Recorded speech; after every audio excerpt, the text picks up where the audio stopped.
Dlhá púť pred nami bola, najprv praslovanská škola, do 9. storočia, potom ju bratia preskočia.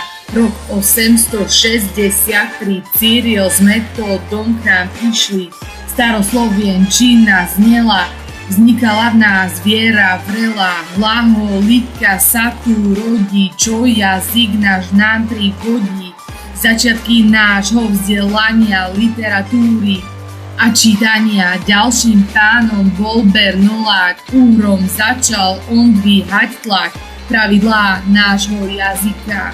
Z pera tohto klasika 1787, 1787, 1787.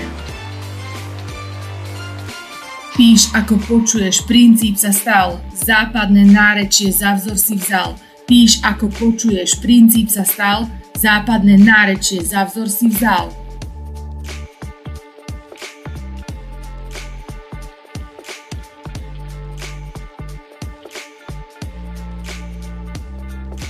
Potom prichádza elita, spisovný jazyk prekvitá, o stredoslovenskom nárečí štúr kamarátov presvedčí na malej fare v hlbokom spolu s Hodžom a Hurbanom.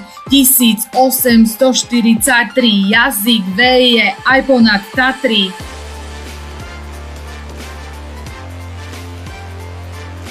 Prízvukom na prvej slabike hovoríš dnes, aj na matrike, keď nadávaš na Y, môže za to práve on. Martin Hatala sa volá, nevieš pravopis, ups volá, teraz to už snáď všetko vieš, za jazyk im poďakuješ.